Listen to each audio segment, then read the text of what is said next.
1장 10절로 보겠습니다. 하늘로 올라가실 때 제자들이 자세히 하늘을 쳐다보고 있는데 흰옷 입은 두 사람이 그들 곁에 서서 이르되 갈릴리 사람들아 어찌하여 서서 하늘을 쳐다보느냐 너희 가운데 하늘로 올리우신 이 예수는 하늘로 가심을 본 그대로 오시리라 하였느니라.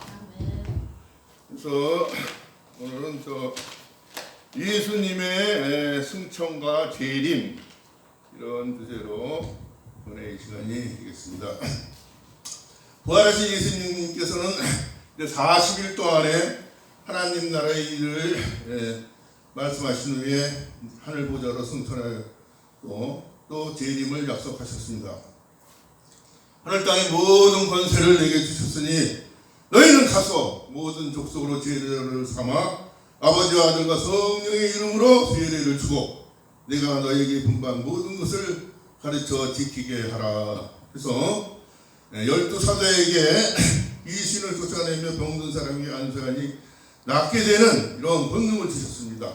모든 민족을 이 신앙인들은 이 민족권을 넘어서야 됩니다. 민족 이하에 있는 사람들은 다 제자, 친구로 삼고 스승으로 삼고 아니에요. 제자로 삼아서 아버지와 아들과 성령의 이름으로 세례를 주고 내가 너에게 분부한 것을 가르쳐 지키게 하는 것입니다. 또 사도들에게는 치유와 축기의 권능을 가지고 주신 것입니다. 그래서 예수님께서는 제자들을 데리시고 베데니 앞까지 나가셔서 손을 들어 축복하시고 이게 누가복음 24장 50절입니다. 승천하셨고 제자들은 승천하는 예수님을 보고 소망에 찬 기쁜 마음으로 예루살렘으로 돌아갔고 또 성전에 있어가지고 하나님을 찬양하며 약속하신 성령을 기다린 것입니다. 예루살렘을 떠나지 말고 내게 들은 바 아버지의 약속하신 것을 기다리라. 요한은 물로 세례를 베풀었으나 너희는 성령으로 세례를 받으리라. 아멘. 보혜사 곧 아버지께서 내 이름으로 보내신 성령 그가 너희에게 모든 것을 가르치시고 내가 너희에게 말한 모든 것을 생각나게 하시리라. 예수님은 제자들과 함께한 마지막 시간에 보혜사 성령을 보내주실 것을 약속을 합니다. 예수님께서 약속하신 대로 제자들은 예루살렘에서 성령을 기다렸고 오순절 성령감리 역사를 체험하게 되는 것입니다. 그래서 예수님의 승천의 의미는 첫째는 하나님 구원사에게 성취되었고 하나님의 주권이 그리스도에게 맡겨져서 예수 그리스도는 만물의 주가 되고 세계의 주가 되고 역사의 주가 되심을 이런 의미입니다. 또한 지상 사역을 마치고 본래 계셨던 천상으로 옮겨가신 이런 승천의 의미입니다. 둘째는 육신으로 일하시던 예수님께서 영으로 하나님의 우편에 앉으신 이 승천의 사건입니다. 셋째로는 재림하실 때 세상의 성도들을 영원한 나라로 인도하시고자 하는 것입니다. 승천은 재림을 전제로 한 거예요. 아버지의 집에 제자들을 위한 처소를 예배하기 위한 것임을 말씀해 주신 바 있습니다. 내 아버지 집에 거할 곳이 많도다. 내가 너희를 위하여 처소를 예배하러 가노니 가서 처소를 예배하면 내가 다시 와서 너희를 영접하여 나 있는 곳에 너희도 있게 하리라 한 것이에요. 예수님의 승천은 보혜사를 보내시기 위함입니다. 또한 내가 아버지께 구하겠으니 또 다른 보혜사를 너에게 주사 영원토록 너희와 함께 있게 하시리니 저는 진리의 영이라. 보혜사 성령을 보내주신다. 그 진리의 영이다. 내가 떠나가지 아니하면 보혜사가 너에게 오시지 아니할 것이요 가면 내가 그를 너에게 버리리 했고 내가 아직도 너에게 이를 것이 많으나 지금은 너희가 감당치 못하리라. 요한복음 16장 12절. 진리의 성령이 오시면 그가 너희를 모든 진리 가운데 인도하시리니 그가 자유로 말하지 않고 오직 듣는 것을 말하시며 장래일을 너희에게 알리시리라. 이 승천하시며 보혜사 성령을 보내주실 것을 약속을 한 것입니다. 그래서 마가의 다락방에 모여서 기다리던 제자들은 보혜사 성령을 받고 예수님께서 우리 인류의 구세주 되시고 메시아이심을 확신하는 이 사건이 된 것입니다. 우주를 하나님께서 이 우주 나아가 천주를 다스리시고 예수님은 그 우편에 앉아 계시는 것입니다. 장차 예수님이 우리의 신랑이 되시고 성도들은 예수님의 신부가 되어 어린 양의 혼인잔치가 열리는 이 거룩한 성. 계시록 21장 2절에 보면 내가 아버지 거룩한 성 새 예루살렘이 하나님께로부터 하늘에서 내려오니 그 예비한 것이 신부가 남편을 위하여 단장한 것 같더라. 이렇게 얘기하고 있어요. 또 계시록 21장 4절로 보면은 모든 눈물을 그 눈에서 씻기심에 다시는 사망이 없고 애통하는 것이나 곡하는 것이나 아픈 것이 다시 있지 아니하리니 처음 것들이 다 지나갔습니다. 새하늘 새 땅이 온 것입니다.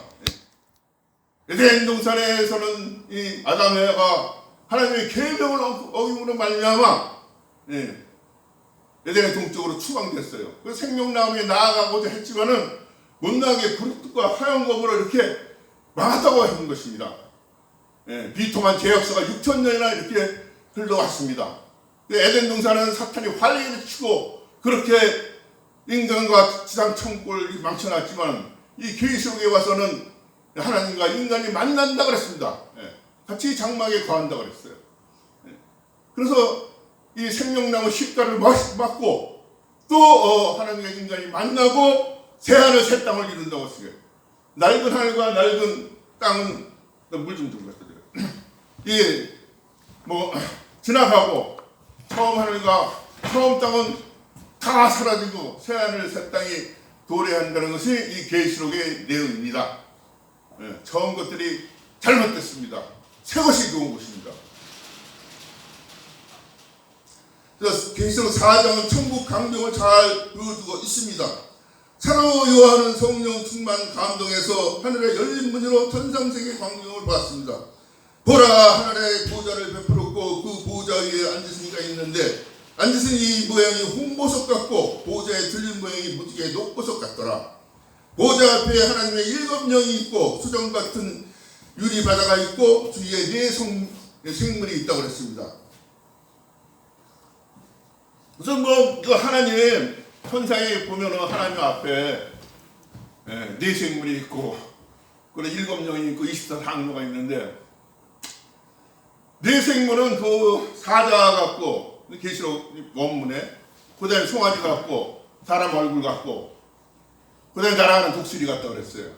그러니까 이거는 사자 같은 것은 이 메시아 어린 양이 대신에 왕의 모습을 말한 것이고 송아지 같다 하는 것은 종으로서의 그 메시아 성김의 도리, 또 사람의 얼굴을 했다는 것은 인성, 그리스도의 우리가 뭐 도시신학 공부하면 예수 그리스도의 신인성에 대해서 공부를 하는데 그것이 인성을 말하고 있고 또 날아가는 독수리는 신성을 말하고 있다.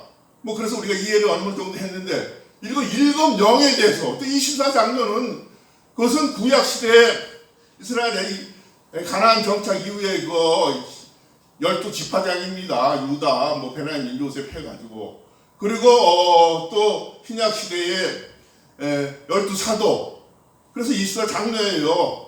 천국의 예배 하나님과 그리스도 앞에 있는 그 24장로가 근데 일검영에 대해서는 내가 여러 번 물어봤어요. 시원한 답을 안 해줬는데 오늘 태백서 목사님 나와서 성령의 7가지 뭐 능력 그리고 역사, 역할 그냥 다 필기를 다 했습니다.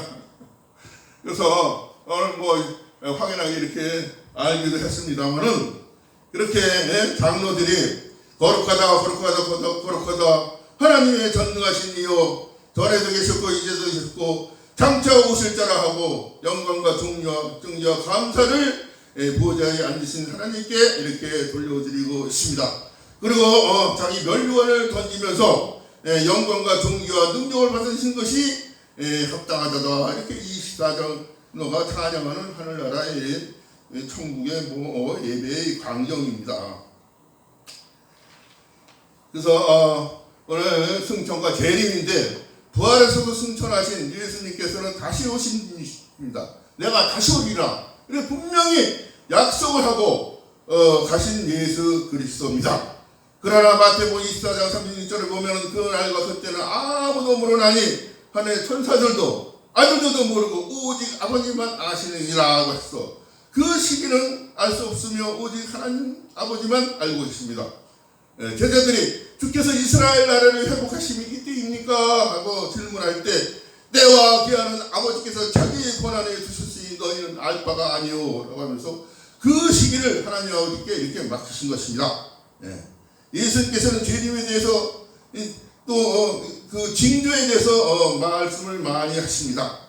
난리의 소문이 있겠고 민족이 민족을 나라가 나라를 대적하며 일어나겠고 첫째의 기근과 지진이 있으리니 전쟁의 소문이 있을 것이다. 이런 무엇보다도 재림의 징조는 적그리스도의 출현입니다. 마태복음 24장 3절 주의 임하심과 세상 끝날에 무슨 징조가 있어오리까 제자들이 이렇게 궁금해서 묻습니다. 많은 사람이 내 이름으로 와서 이르되 나는 그리스도라 하여 사람들을 미혹케 하리라. 거짓 선지자들이 나타나 표적과 기사를 보여준다고 했습니다. 그때 사람들이 너에게 말하되 보라 그리스도가 여기 있다 혹 저기 있다 하여도 믿지 말라. 거짓 그리스도가 거짓 선지자들이 일어나서 큰 표적과 기사를 보이며 할 수만 있다면 택하신 자들도 미혹하게 하리라. 보라 그리스도가 광야에 있다 하여도 나가지 말고 골방에 있다고 하여도 믿지 말라. 이렇게 성경은 말하고 있습니다. 그런데 예수님 재림 때에는 세상이 혼탁하고 불법의 세상을 어둡게 하고 농단하는 때라고 이렇게 말하고 있습니다. 그럼 예수님은 어떻게 재림하시는 것입니까? 예수님이 이제 겟세마네 동산에서 체포됩니다. 마가복음 14장 61절로 보면은 대제사장 가야바가 물어봅니다. 내가 찬송받을 자의 아들 그리스도냐 하고 했을 때 내가 그니라. 인자가 권능자의 우편에서 앉는 것과 하늘 구름을 타고 오는 것을 너희가 보리라. 그래서 주님 자신이 재림에 대해서 분명하게 말씀하셨고 또 마태복음 24장 30절에 보면은 인자의 징조가 하늘에서 보이겠고 땅의 모든 족속들이 통곡하며 인자가 구름을 타고 그 능력과 큰 영광으로 오는 것을 보리라. 주의 재림은 하늘 영광과 큰 능력으로 이렇게 오시는 것입니다. 주님 다시 오실 때는 큰 나팔 소리로 자신의 그 백성들을 모으고 한 군데로 이렇게 직결시킨다고 그랬어요. 마태복음 24장 31절에 보면 그 나팔 소리와 함께 천사들을 보내리니 그 택하신 자들을 하늘 이 끝에서 저 끝까지 사방에서 모으리라. 데살로니가전서 4장 11절 주께서 오종과 천사장의 소리와 하나님의 나팔로 친히 하늘로 쫓아 강림하시리니 그리스도 안에서 죽은 자들이 먼저 일어나 그 후에 살아남은 자들도 구름 속으로 끌려 올려서 공중에서 주를 영접하리라. 마태복음 24장 27절로 번개가 동편에서 서편까지 번쩍인 것 같이 인자의 임함도 그러하리라. 그러나 그가 먼저 많은 고난을 받으며 이 세대에게 버림받아야 할지니라. 노아 때 된 것 같이 인자 때도 그러하리라. 이 승천과 재림에 대한 우리 성구를 달달달 외우고 신부가 신랑을 기다리시듯이 신부 단정을 철저히 하는 우리 신앙 생활이 되어야 하겠습니다.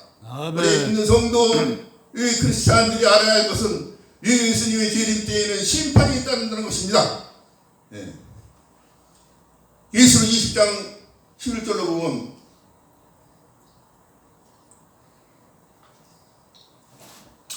이고 큰 백보자 심판이 있습니다. 그것이 보좌와 그의 앉으신 자를 보니 물론 대소하고 보좌 앞에 새 생명책이 펴졌으니 자기 행위에 따라 심판을 받으니라고 해서 크고 신보좌에 앉으시니 백보자 심판을 보여주고 주면서 선악간에 행한 것에 대해서 판정을 받는다고 분명히 성경은 언급하고 있습니다. 한 사람은 구원받아 주님과 함께 가지만 어떤 사람은 버려지게 되는 것이에요. 그때 두 사람이 밭에 있을 때 하나는 데려감을 당하고 하나는 버려짐을 당할 것이요. 그러므로 깨어있으라. 양은 그 오른편에 염소는 왼편에 두리라. 그때 임금이 그 오른편에 있는 자들에게 내 아버지께 복받은 자들이여 나와 창세로부터 너희에 이르하여 예된 나라를 상속하라. 손에 키를 두고 자기 가장마장을 정하게 하사 알곡보다 모아 곳간에 들이고 쭉정이는 꺼지지 않는 불에 태우시리라. 알곡과 쭉정이를 분별해서 알곡은 이 천국 창고에 들어가는 것이요 껍데기는 유황품을 다 불에 태우는 것입니다. 알곡과 가라지를 분별하고 양과 염소를 분립한다고 이렇게 성경은 말하고 있습니다. 불신자들은 둘째 사망의 해를 받아서 영원한 흥돌의 유황불못에 던져지게 되는 이러한 내용을 말하고 있습니다. 그래서 첫째 부활에 참여한 자가 되어서 대인 주님과 더불어 어린 양의 혼인잔치로 구원함을 받고 휘롯을 입고 새 예루살렘 거룩한 성에 들어가서 생명나무 실과를 먹으면서 그리스도와 더불어 영생복락 왕노릇 산다고 계시록 20장 44절은 이렇게 말하고 있습니다. 그래서 첫째 부활에 참여한 이들 곧 시온산에선 14만 4천은 어린 양의 피에 그 옷을 씻어 희귀한 구원받은 이 성도들입니다. 계시록 7장 14절로 보면은 큰 환난에 나오는 자들인데 어린 양의 피에 그 옷을 씻어 희게 하였느니라. 보좌에 앉으신 이가 그들 위에 장막을 치시니 다시는 줄이지도 아니하고 목마르지도 아니하고 하늘 보좌 가운데 계신 어린 양들이 저희의 목자대사 어린 양이 저희의 목자대사 생명수 샘으로 인도하시고 하나님께서 저희의 눈에서 눈물을 씻어 주실 것입니다. 우리가 이 귀한 말씀을 듣고 음미하고 그 내용이 의미가 뭔지 신앙의 양식이 되어야 하겠습니다. 어린 양이 저희들의 목자가 되사 생명수 샘으로 인도하시고 영원히 그리스도와 함께 주야로 하나님을 찬양하게 되는 것입니다. 고린도전서 15장 51절로 마지막 나팔에 순식간에 다 변화하리니 죽은 자들이 썩지 아니할 것으로 다시 살고 우리도 변화하리라. 썩을 것이 불가분 썩지 아니할 것으로 있겠고 이 죽을 것이 죽지 아니함을 입으리로다. 데살로니가전서 4장 17절 우리 살아남은 자들도 저희와 함께 구름 속으로 끌어올려 공중에서 주를 영접하게 하시리니 그리하면 우리가 항상 주와 함께 있으리라. 구름, 공중, 이 해석의 문제는 각자의 문제입니다. 이 해석을 잘못하면 그것이 적군의 시도에 거짓 선지가 되는 거예요. 그 잘못된 해석을 들은 그 즉시 그게 짐승의 표입니다. 죽는 거예요. 하나님의 인을 맞아야 되는 거예요. 그게 14만 4천에 들어가는 시온산에 서서 새 노래를 부르는 것입니다.